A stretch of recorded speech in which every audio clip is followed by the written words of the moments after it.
Recognizes Mr. Bentz for 5 minutes of questioning. Thank you, Madam Chair. So thanks for being here. And I had occasion to hold a hearing up in Washington State regarding the 4 lower Columbia River dams. It was an extraordinarily interesting hearing because many of the agencies who were involved in the MOU refused to answer any of my questions. They had been sworn to some sort of secrecy pact regarding the MOU and its link to the original EIS that 4 years and $50 million had resulted in a let's figure out how to get along with the dams remaining in the river. Have you had time or had an opportunity to look into that situation? It seemed to me at the time to be extraordinarily out of line for people not to answer questions regarding such an important issue. Congressman, all I can tell you is that I read parts of the transcript of that field hearing in preparation for this hearing.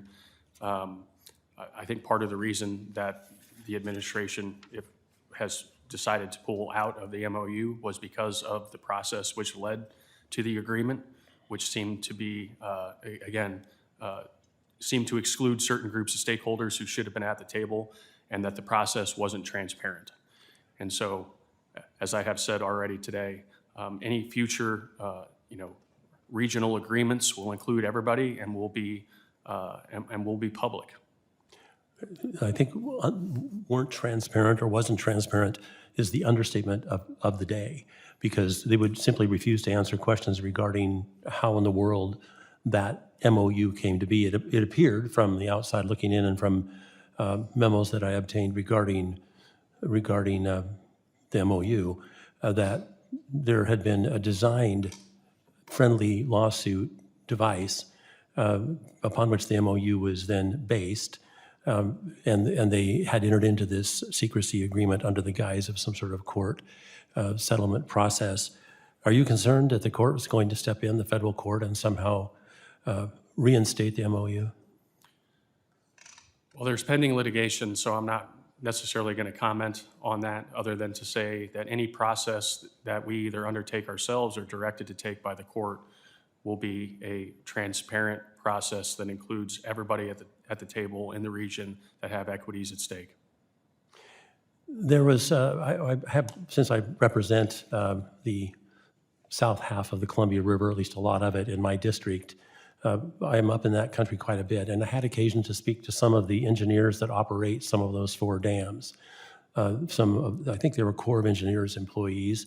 And they indicated that they had been observing, I'll use that word, a reduction in the power generated by those 4 dams for purely optical reasons. That was to try to drive down the amount of power generated by the dams, so later people involved and interested in getting rid of the dams could say, well, they're just not that important. Have you heard of such a thing?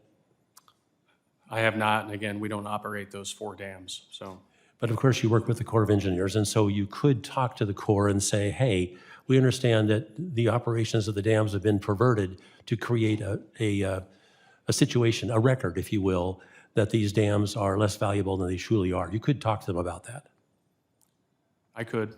I guess the reason I raised the issue is because the Northwest is extraordinarily short of firm baseload power. If it's been said a number of times just in the last few weeks in my conversations with people regarding these dams, that the Northwest is on the verge of a cataclysmic blackout event in the event of a drought that affects the water flowing down the Columbia River.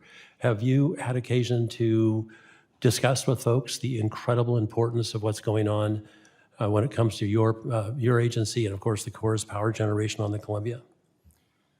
We have some interagency discussions ongoing right now about the overall operations of the Columbia River system in general. We're not really at a place to say we've made any decisions. Those discussions are ongoing, but they're actively ongoing. Well, I cannot overemphasize, absolutely, I cannot overemphasize the importance of maintaining hydro generation on the Columbia.